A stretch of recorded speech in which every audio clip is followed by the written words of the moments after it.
அலைக்கும் வரஹ்மத்துல்லாஹி வபரகாத்துஹு. வாழ்க்கையில் அதிகமான பிரச்சனைகள் ஏற்படுதுங்க. வாழ்க்கையில் சொல்ல முடியாத கஷ்டங்கள் ஏற்படுது, மன கஷ்டங்கள், துக்கங்கள், துயரங்கள் ஏற்படுது. இதுக்கெல்லாம் சேர்த்த மாதிரி ஒரு தீர்வு இருந்தால் எப்படி இருக்கும்?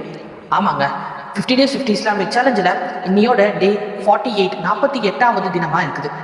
இன்றைக்கான சேலஞ்ச் என்னன்னா, அதுக்கான சொல்யூஷன் பார்க்க போறோம், அதை வாழ்க்கை ஃபுல்லா அமல் செய்ய போறோம் இன்ஷா அல்லாஹ். வாங்க, சுனனு அபூ தாவூத் என்ற ஹதீஸ் கிதாபில் நபி ஸல்லல்லாஹு அலைஹி வஸல்லம் அவர்கள் கூறியதாக ஹதீஸ் பதிவு செய்யப்பட்டிருக்கிறது. என்னவென்றால், ஒரு மனிதருக்கு அதிகமான மன கஷ்டங்கள், துன்பங்கள், துயரங்கள் ஏற்பட்டால் அவன் அதிகமாக இஸ்திக்ஃபார் ஓதிக்கொள்ளட்டும். அல்லாஹ் தாலாவிடத்தில் இஸ்திக்ஃபார், அஸ்தக்ஃபிருல்லாஹ், பாவ மன்னிப்பை அதிகமாக அல்லாஹ் தாலாவிடத்தில் கேட்டுக்கொள்ளட்டும்.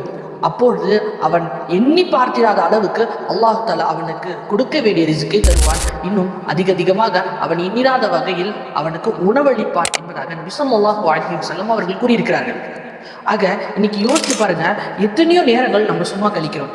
அதுல நம்ம பண்ண பாவங்களுக்கு, பாவமே பண்ணாத மனிதர் யாரும் தெரியும், பண்ண பாவத்துக்காக அல்லாஹ் தஆலாட்ட இஸ்திக்ஃபார் கேட்டீங்கன்னா உங்களுடைய பாவங்களும் மன்னிக்கப்படும், உங்களுடைய மன கஷ்டங்கள், துக்கங்கள், துயரங்களுக்கு அது ஒரு மருந்தாகவும் மாறும் என்பதாக நபி ஸல்லல்லாஹு அலைஹி வஸல்லம் அவர்கள் கூறியிருக்கிறார்கள்.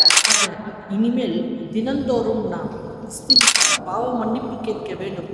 அப்படி கேட்டால் இன்ஷா அல்லாஹ் அதில் பெரிய பலன்கள் ஏற்படும், வாழ்க்கையின் மாற்றத்தை நீங்கள் காண்பீர்கள்.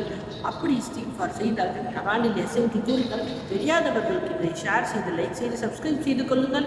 இன்ஷா அல்லாஹ் அடுத்த எபிசோட் சந்திக்கலாம். அதுவரை அஸ்ஸலாமு அலைக்கும் வரஹ்மத்துல்லாஹி வபரகாத்துஹு.